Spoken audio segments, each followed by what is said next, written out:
Revolução Francesa está cheia de histórias incríveis, né? Mas talvez nenhuma seja tão famosa quanto aquela frase supostamente dita pela rainha Maria Antonieta. Vamos começar por aí, desvendando esse mistério. Essa imagem da rainha totalmente alheia ao sofrimento do povo que passava fome ficou marcada na história. Mas será que isso aconteceu mesmo? Pois é, a verdade é que isso é um mito. Não existe nenhuma evidência real de que ela tenha dito essa frase. Mas, sabe, essa história ajuda a gente a entender o clima da época. A realidade da Revolução Francesa, no entanto, foi muito mais complexa e transformadora. Para a gente sacar o que de fato aconteceu, precisamos voltar um pouquinho no tempo. Então, para entender a explosão que foi a Revolução, primeiro a gente tem que olhar para o barril de pólvora, a sociedade francesa do que eles chamavam de Ancien Régime, o Antigo Regime. Imagina só um mundo governado por um rei que tinha poder absoluto, um poder que, diziam, vinha de Deus. A sociedade era toda dividida em camadas super rígidas. O lugar onde a pessoa nascia praticamente definia toda a sua vida. E essa imagem aqui, nossa, ela resume perfeitamente o problema. A sociedade era dividida em 3 estados. O primeiro estado era o clero, o segundo era a nobreza. Eles não pagavam impostos e viviam cheios de privilégios. Agora, o terceiro estado, que era tipo todo o resto da população, de camponeses a burgueses, era quem carregava o peso de sustentar o reino inteiro nas costas. E enquanto essa tensão social só aumentava, novas ideias começavam a circular, vindas de pensadores do iluminismo, como Rousseau. Eles começaram a falar que as pessoas não eram só súditos de um rei, elas eram cidadãos de uma nação. Isso muda tudo, né? Então, a gente tinha essa mistura explosiva, uma desigualdade social absurda e essas novas ideias iluministas fervilhando. Em 1789, esse barril de pólvora finalmente foi aceso e foi um ano de mudanças inacreditáveis. Olha, a velocidade com que as coisas aconteceram foi uma loucura. Em maio, o rei convoca uma reunião para discutir a crise financeira. Em julho, a população de Paris já está invadindo a Bastilha, que era uma fortaleza e o grande símbolo do poder real. Em poucos meses, o que era um pedido por reformas virou uma revolução de verdade.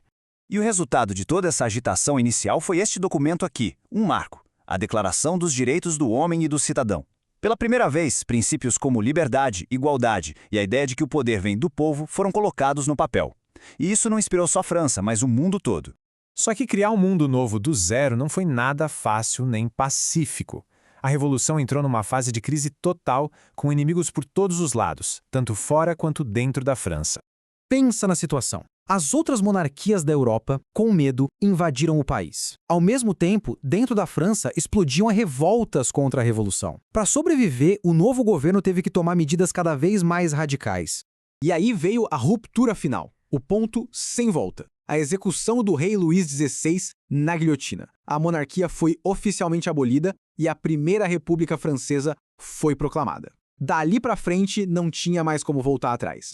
Para lidar com toda essa crise, o poder acabou se concentrando num grupo pequeno de homens, o famoso Comitê de Salvação Pública, liderado por figuras como Maximilien Robespierre.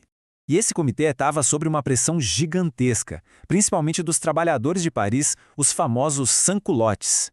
Eles estavam nas ruas exigindo comida, controle de preços e, acima de tudo, justiça. Uma justiça implacável contra qualquer um que fosse considerado inimigo da Revolução. E essa frase do Robespierre é muito reveladora. Para ele, o que estava acontecendo na França não era só uma briga local, era uma batalha que ia decidir o futuro do mundo inteiro. E essa visão, claro, justificava o uso de medidas extremas, o que a gente conhece como o período do terror. Mas o terror não podia durar para sempre. A violência se tornou tão grande que a revolução começou a devorar seus próprios líderes. A França estava exausta e procurava desesperadamente uma forma de sair daquele caos. O próprio Robespierre, o líder do terror, acabou sendo preso e guilhotinado também. A queda dele marcou o fim dessa fase mais radical e sangrenta da Revolução. Depois do terror, a França tentou achar um meio-termo com um novo governo, chamado Diretório. Mas a instabilidade continuava.